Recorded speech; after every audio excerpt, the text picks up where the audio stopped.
A los 44 años, con 85.000 pesos de deuda, sin empleo y a punto de perder su apartamento, Elena Torres se quedó mirando la pared blanca de su cuarto vacío, sintiendo que su vida había terminado.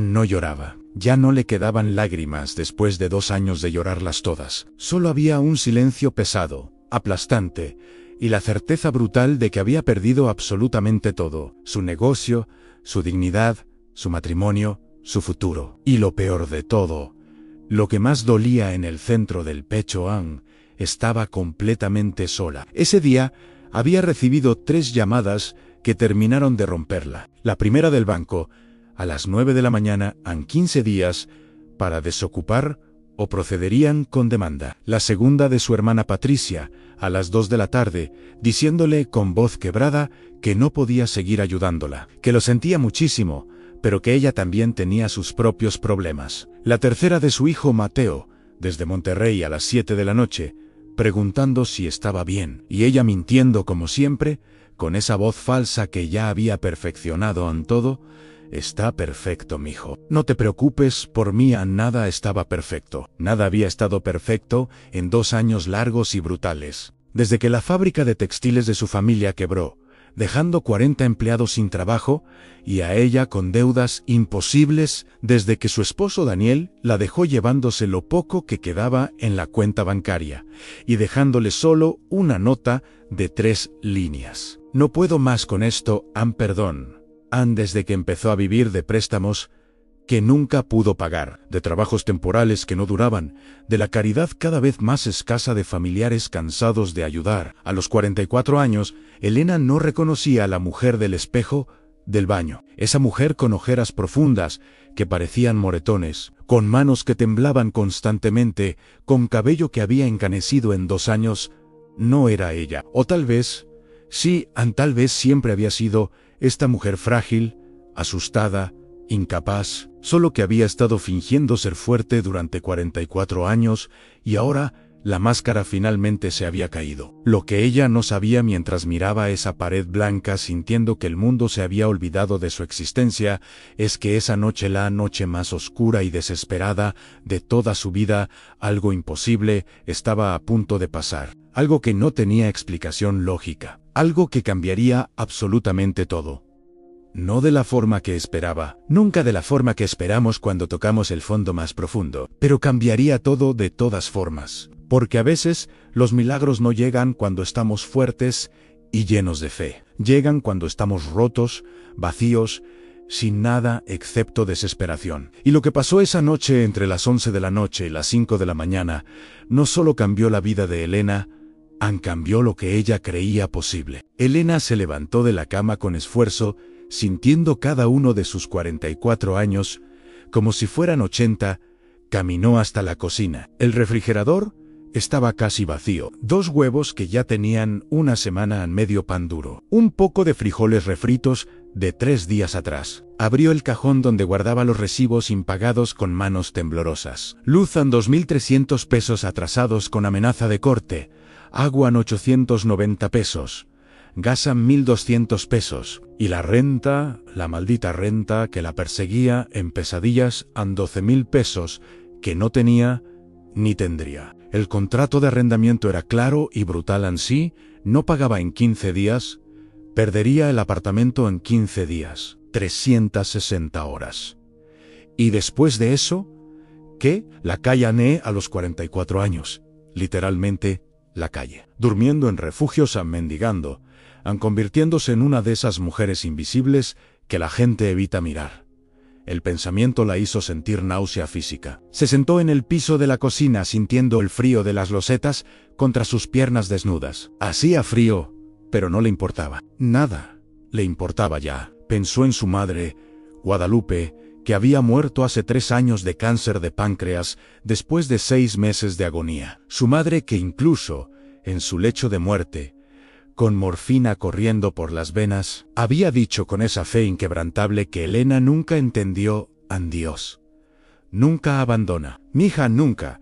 Aunque no lo veas, Él está ahí, Pero Elena no sentía a Dios en ningún lugar. No lo había sentido cuando su padre murió de derrame cerebral, dejándola con una fábrica que no sabía manejar. No lo había sentido cuando tuvo que despedir a 40 empleados que habían trabajado con su familia durante décadas, viendo sus caras de traición y desesperación. No lo había sentido cuando Daniel empacó sus cosas y se fue sin siquiera mirarla a los ojos. No lo sentía ahora, sentada en el piso frío de una cocina vacía, a las 11 de la noche con deudas que nunca podría pagar. Solo sentía vacío, abandono absoluto, la sensación aterradora de que estaba completamente sola en un universo frío que no le importaba si vivía o moría. El teléfono vibró sobre la mesa. Era un mensaje de su casera. Señora Domínguez, señora Elena, necesito confirmación de pago para el día 15 o tendré que proceder legalmente como indica el contrato. Lamento la situación, pero tengo mis propias obligaciones. Espero su respuesta. Elena leyó el mensaje 3 veces. Cada palabra era un cuchillo. Después apagó el teléfono sin responder. ¿Qué iba a responder? ¿Que no tenía el dinero? ¿Que no tenía nada? ¿Que había tocado fondo tan profundo que ya ni siquiera podía ver la luz desde donde estaba? Y antes de continuar con esta historia, me gustaría saber algo. ¿Desde qué país y ciudad estás viendo esto? Me encanta saber hasta dónde llegan estas historias de gente que toca el fondo más oscuro imaginable. Déjamelo en los comentarios. Tal vez tu ciudad sea la próxima historia que cuente. Elena Torres no siempre fue la mujer rota del piso de la cocina mirando recibos impagados. Hubo un tiempo que ahora parecía otra vida completamente, en que era la hija orgullosa de don Roberto Torres, dueño de Textiles Torres, en Puebla. Una fábrica pequeña pero respetada que durante 60 años vistió a medio estado con uniformes escolares de calidad. Elena creció entre máquinas de coser industriales, rollos enormes de tela azul marino y gris, y el olor constante a algodón nuevo, recién llegado de Veracruz.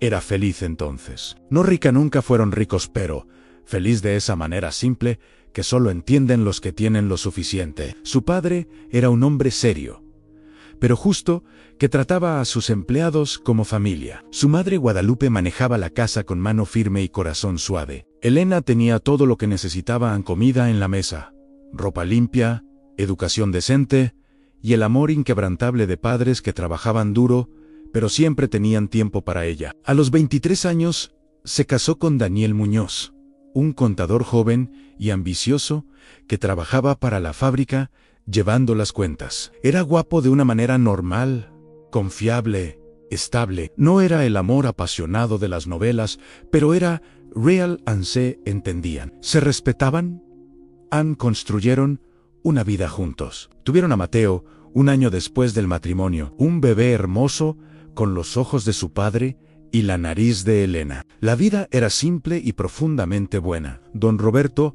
manejaba el negocio con la experiencia de 4 décadas. Elena ayudaba con administración básica, nómina, pedidos, inventario. Daniel llevaba las cuentas con precisión de relojero. Todo funcionaba como mecanismo perfecto, como reloj suizo que nunca falla. Los pedidos llegaban, las escuelas compraban, los empleados cobraban. La familia vivía bien, pero lo que Elena no sabía es que esa felicidad simple estaba a solo 14 años de convertirse en pesadilla. Porque a los 62 años, algo pasó que cambiaría todo para siempre. Don Roberto tuvo un derrame cerebral masivo. Mientras revisaba una orden de compra en su oficina, cayó al piso. Lo encontraron 20 minutos después. Para cuando llegó la ambulancia, la mitad de su cerebro estaba muerto. Duró 2 días en coma. Murió en la madrugada del 3er día con Elena sosteniendo su mano izquierda, la única que todavía tenía algo de vida, mientras Guadalupe rezaba el rosario en la esquina del cuarto de hospital. La fábrica quedó para Elena. Ella tenía 38 años y absolutamente ninguna idea de cómo manejar un negocio de verdad. Sabía hacer nómina, sabía procesar pedidos que ya estaban hechos, pero no sabía negociar con proveedores agresivos, no sabía manejar crisis de producción, no sabía lidiar con clientes grandes que pedían descuentos imposibles, no sabía nada de lo que realmente importaba. Daniel la ayudaba, pero él era contador, no administrador. Sabía números, pero no sabía gente. No sabía producción. No sabía el negocio textil, que tiene sus propias reglas extrañas y complicadas. Juntos hicieron lo mejor que pudieron, pero lo mejor que pudieron no fue suficiente. Los pedidos empezaron a retrasarse porque Elena no sabía coordinar producción. Las máquinas se descomponían porque no sabía cuándo dar mantenimiento. Los clientes empezaron a quejarse. Algunos se fueron a otros proveedores. Los proveedores de tela empezaron a cobrar más caro porque detectaron debilidad. Los empleados, que habían sido leales a don Roberto, empezaron a dudar de Elena. A los 40 años, Elena tomó la decisión que creyó que salvaría todo. Ann pidió un préstamo grande al banco, 250.000 pesos para modernizar las máquinas viejas, para comprar tela en volumen y conseguir mejor precio, para contratar un supervisor de producción que supiera lo que hacía. El banco aprobó el préstamo basándose en los 60 años de historia de Textiles Torres. Y esa decisión que creyó que salvaría todo terminó siendo exactamente lo que aceleró el desastre. El préstamo no salvó nada. Las máquinas nuevas eran más eficientes, pero más complicadas. Se descomponían de formas que nadie sabía arreglar. El supervisor que contrató resultó ser incompetente. La tela en volumen se quedó guardada porque los pedidos seguían cayendo. Ann solo añadió deuda, 250.000 pesos de deuda, con intereses que crecían cada mes como tumor maligno. Después, vino la pandemia como golpe final. Marzo 2020, las escuelas cerraron de un día para otro. Nadie compraba uniformes porque los niños estudiaban desde casa. Los pedidos se evaporaron completamente. Cero ingreso. Pero los empleados seguían necesitando sueldo. Las máquinas seguían necesitando renta del local. El banco seguía exigiendo pagos del préstamo. Y lo que Elena no sabía es que esa decisión de pedir el préstamo, esa decisión desesperada que parecía error fatal, la llevaría exactamente al lugar donde necesitaba estar para que su vida pudiera comenzar de nuevo. Elena vendió su coche, un Nissan Versa 2015, que era lo único de valor que tenía. Consiguió 95.000 pesos. Los usó para pagar 2 meses de sueldos. Vendió las joyas que su madre le había dejado. Empeñó todo lo que pudo empeñar. No alcanzó, nunca alcanzaba. Era como llenar un tanque que tenía agujero en el fondo. Por más que le ponías, se salía más rápido. A los 42 años, un martes de noviembre que nunca olvidaría, Elena tuvo que cerrar Textiles Torres para siempre. 60 años de historia familiar terminados. 60 años de tradición, de orgullo, de sustento para docenas de familias, borrados. Tuvo que enfrentar a 40 empleados, algunos que habían trabajado ahí 30 años, y decirles que ya no había trabajo. Vio sus caras, vio la traición en sus ojos. Algunos lloraron, otros la maldijeron. Algunos solo se fueron en silencio, con esa dignidad terrible de los que ya no esperan nada bueno de la vida. La deuda no desapareció con el cierre. Ann quedó en 85.000 pesos entre el banco y proveedores que nunca cobraron. 85.000 pesos que no tenía forma de pagar sin la fábrica. El banco empezó proceso legal. Los proveedores la llamaban todos los días con amenazas. Daniel no soportó la presión. Elena lo vio deteriorarse durante meses. Dejó de hablar. Ann dejó de comer bien. Empezó a beber más de la cuenta. Una mañana, 6 meses después del cierre, Elena se despertó y él ya no estaba. Solo había una nota en la mesa de la cocina escrita, en su letra ordenada de contador: Elena, lo siento. Esto es demasiado para mí. No puedo seguir viviendo así. No es tu culpa, pero tampoco puedo quedarme. Perdóname. Había vaciado la cuenta bancaria. Se llevó los 8.000 pesos que quedaban. Elena nunca volvió a saber de él. Mateo, su hijo, que ahora tenía 19 años, consiguió trabajo en Monterrey en una fábrica de autopartes. Se fue porque necesitaba ganar dinero y en Puebla no había nada. Mamá, te voy a ayudar, le prometió con ojos llorosos el día que se fue. Te voy a mandar dinero cada mes. Pero el sueldo de Mateo apenas le alcanzaba para rentar un cuarto y comer. Mandaba 1.500 pesos cuando podía. Elena no le pedía más. No quería ser carga para su hijo. Prefería morir de hambre que convertirse en peso para Mateo. Su hermana Patricia la ayudó los primeros 6 meses después del cierre. Le prestó dinero, le llevaba despensa, le pagó la renta 2 veces. Pero Patricia tenía sus propios problemas. 3 hijos. adolescentes, un esposo con trabajo de mecánico que pagaba apenas lo justo. No podía seguir sosteniendo a Elena indefinidamente. «Elena, yo quisiera, pero ya no puedo más», le dijo hace 2 semanas con lágrimas en los ojos. «Mis hijos necesitan cosas. Mi esposo está cansado. Perdóname, hermana, pero ya no puedo». Elena la abrazó y le dijo que entendía. Y sí entendía. No guardó rencor, solo guardó más soledad. Consiguió trabajo en una tienda de ropa en el centro comercial. Le pagaban 6.500 pesos quincenales por 8 horas diarias de pie atendiendo clientes, doblando camisetas, sonriendo aunque por dentro estuviera muriendo. La despidieron hace una semana. «Crisis económica», le dijo el gerente sin mirarla a los ojos. «Tenemos que reducir personal». Lo sentimos en Elena. Salió de esa tienda a las 6 de la tarde de un jueves, sintiendo que Dios la había olvidado completamente, que había sido borrada del libro de la vida, que ya no importaba si vivía o moría, porque a nadie le importaba de todas formas. Ahora, a los 44 años, sentada en el piso frío de su cocina, a las 11 de la noche, Elena se dio cuenta de algo más terrible que la pobreza, más terrible que la deuda, más terrible que todo. No tenía absolutamente a nadie en el mundo.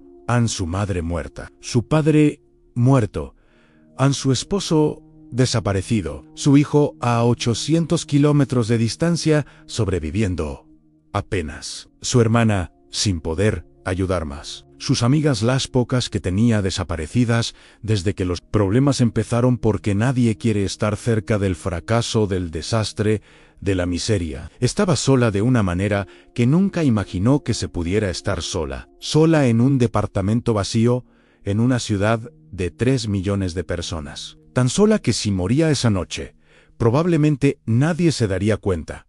Durante días, tal vez semanas. Pero esa noche, algo la encontraría en ese fondo del pozo.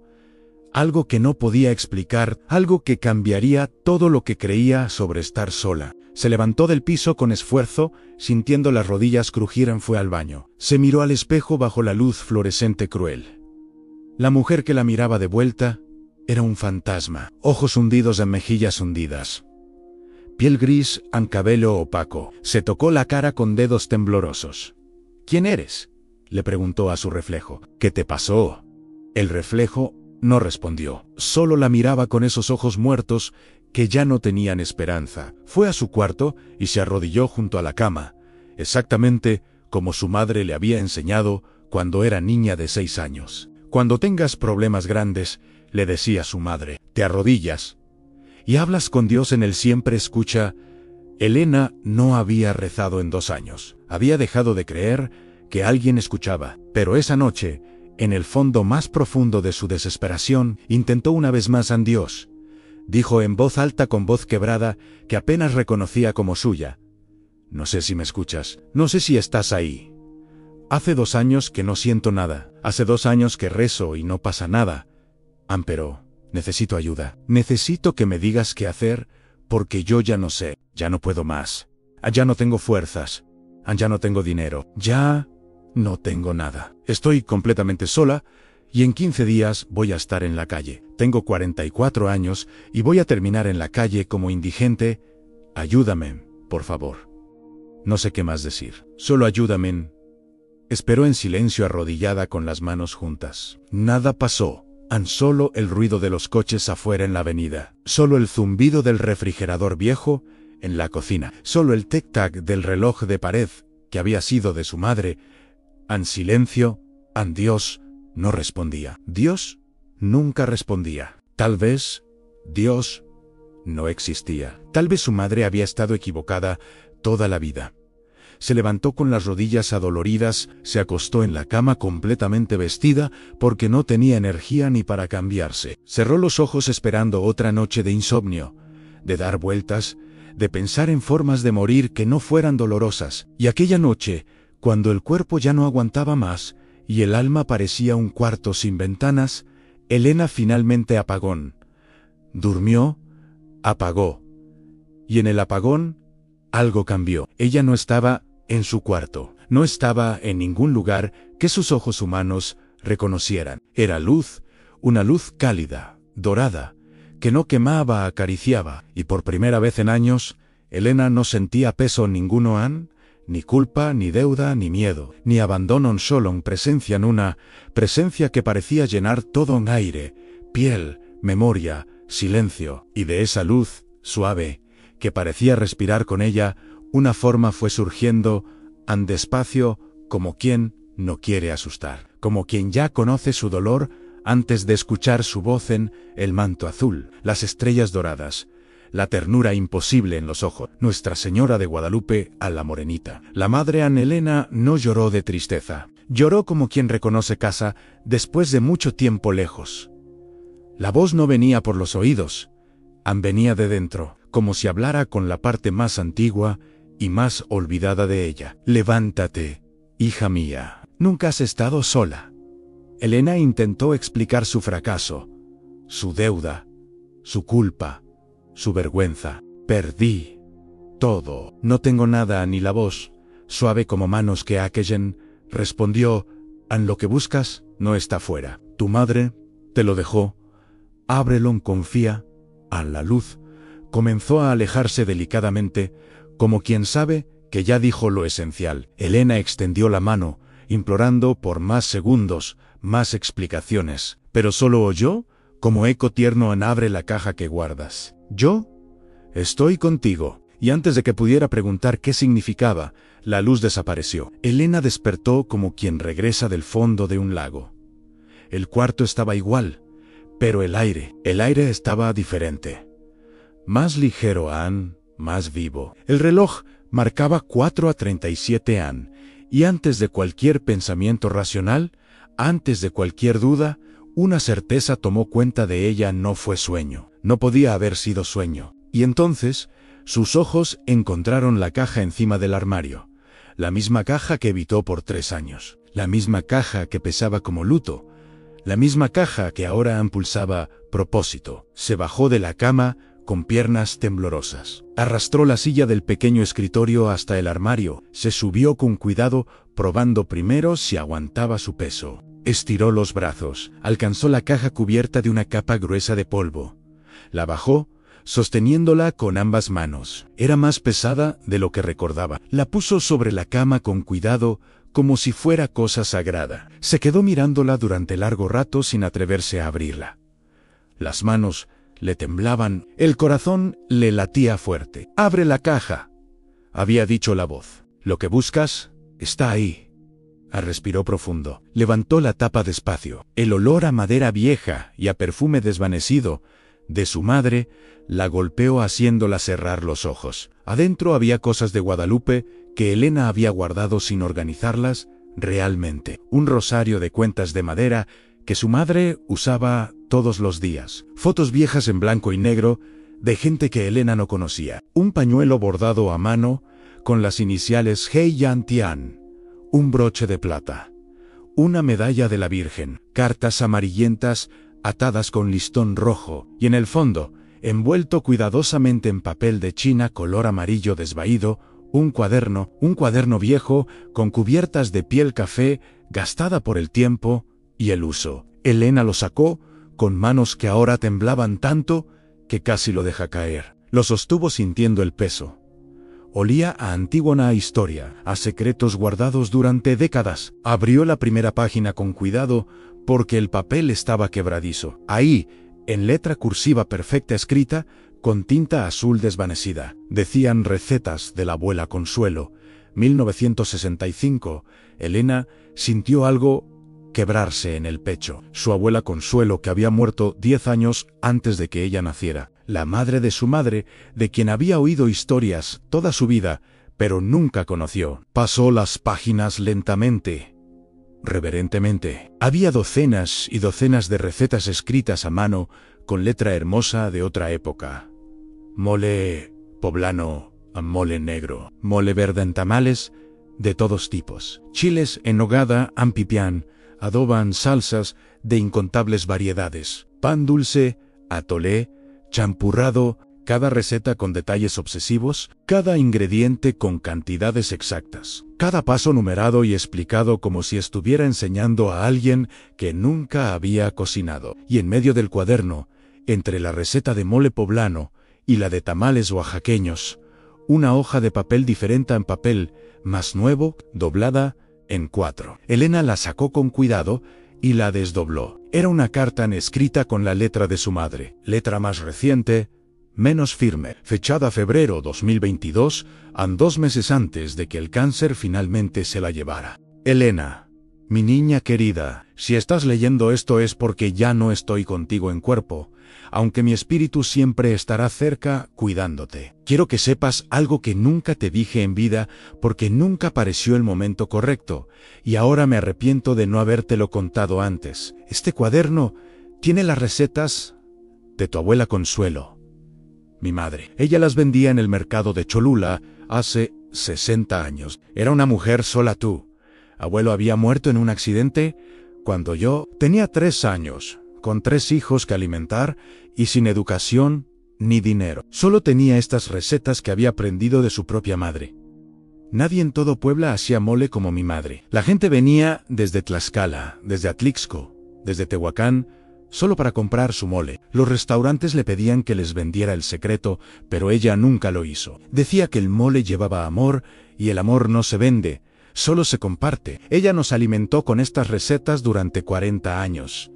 Nos dio educación, nos dio dignidad. Me dio la oportunidad de casarme con tu padre y tener vida mejor. Todo con estas recetas y sus manos trabajadoras. Yo nunca las usé porque me dediqué a la fábrica con tu padre. Me parecía que hacer textiles era más moderno, más digno que vender comida en el mercado, aunque tonta fui. No entendí hasta ahora, al final de mi vida, que la dignidad no está en qué haces, sino en cómo lo haces. Estas recetas están aquí esperándote, y si algún día, espero que nunca, pero la vida es impredecible, necesitas un camino.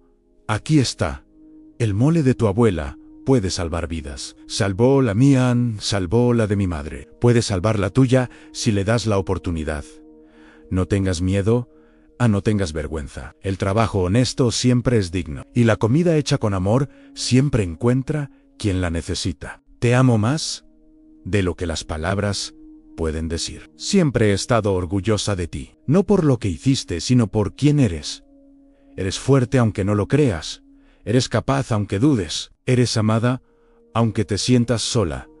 Levántate, mi niña. Usa lo que te dejé y cree. Tu madre que te adora, Guadalupe. Elena leyó la carta 3 veces con lágrimas cayendo sobre el papel, haciendo que algunas palabras se corrieran. Las manos le temblaban tanto que apenas podía sostener la hoja. Su madre, que había muerto, sabiendo que Elena estaba luchando con la fábrica. Su madre, que incluso desde su lecho de muerte había estado pensando en cómo ayudarla. Su madre, que le había dejado un regalo que Elena nunca supo que existía. Y cuando la abrió, cuando encontró el cuaderno, cuando leyó la carta, todo hizo sentido, todo se conectó. Todo lo que parecía aleatorio era parte del mismo hilo. Al día siguiente, Elena hizo algo que no había hecho en años. Fue al mercado y gastó sus últimos 800 pesos en ingredientes. Chile mulato, chile pasilla, chile ancho en chocolate, ajonjolí en almendras, especias, todo lo que la receta pedía. Llegó a casa y pasó 8 horas cocinando. Siguió la receta exactamente, cada paso cada medida. El olor llenó todo el apartamento. Ese olor profundo, complejo, imposible de describir, que solo el mole real tiene.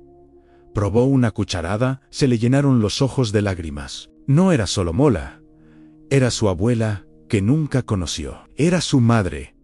Era historia.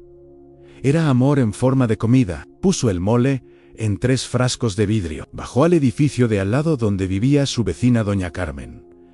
Tocó la puerta. Doña Carmen, hice mole. ¿Quiere probar? Doña Carmen abrió el frasco y olió. Sus ojos se abrieron. Ay, niña. Esto huele a mole de verdad. ¿Tú lo hiciste? Doña Carmen probó una cucharada. Cerró los ojos. Virgen Santísima. Esto es, Elena. Esto es lo mejor que he probado en mi vida. ¿Cuánto cobras por un frasco así? Elena no había pensado en eso. No sé, ¿300 pesos? Doña Carmen se rió. Niña, Esto vale 800 pesos fácilmente. Te compro 2 frascos ahora mismo. Y conozco gente que te va a comprar más. Elena subió las escaleras despacio, con 800 pesos en la mano. Se detuvo a mitad del camino, miró los billetes bajo la luz tenue del pasillo. 800 pesos ganados con sus manos, con la receta de su abuela que murió antes de que ella naciera, con el amor de su madre, que seguía cuidándola incluso desde la muerte. Por primera vez en 2 años, no eran dinero prestado, no eran limosna, no eran caridad de familiares cansados, eran suyos ganados con dignidad, con trabajo, con amor convertido en comida. Se sentó en el escalón y lloró, pero esta vez no lloró de desesperación, no lloró de miedo, lloró de algo que había olvidado que existía, algo que pensó que había perdido para siempre en esperanza, esperanza pequeña, frágil como vela en la oscuridad, pero esperanza al fin. Pero lo que Elena no sabía, mientras lloraba en ese escalón con 800 pesos en la mano, es que ese frasco de mole estaba a punto de cambiar todo de una forma que ni en sus mejores sueños ni siquiera en el sueño imposible de la Virgen había imaginado. Los siguientes 3 días, Elena cocinó sin parar. Hizo 15 frascos. Lupita, la comadre de doña Carmen, vino a probar. Compró 8 frascos. Le pagó 6.400 pesos en efectivo. La voz corrió. En 2 semanas, Elena tenía 8 clientas regulares. Ganó 22.000 pesos el primer mes. Pagó la renta. Pagó luz. Compró comida. Lloró de gratitud. Una de sus clientas, Fernanda Ruiz, era dueña de restaurantes en Puebla. Probó el mole. Elena, esto es extraordinario. Si me vendes 40 frascos semanales, te pago 32.000 pesos al mes. 6 meses después, Elena había pagado 50.000 pesos de deuda. Había contratado 2 ayudantes. Vendía 200 frascos al mes. Su marca se llamaba Mole de la Abuela Consuelo Ann. 1 año después, un comprador de Costco probó su mole. Queremos prueba en 5 tiendas. Si funciona, escalamos a 20. 2 años después, Elena había pagado toda la deuda. Mole Consuelo estaba en 15 Costcos. Ganaba 180.000 pesos mensuales. Había recuperado su dignidad. Visitaba la basílica cada 12 de diciembre. Se arrodillaban, agradecían, porque esa noche cuando oró sin esperanza, algo respondió. A los 44, aprendió que tocar fondo no es el final. Es donde te rindes a pedir ayuda. Y cuando pides ayuda con corazón roto, algo responde. Siempre responde. Nunca es tarde. Nunca estás sola. Nunca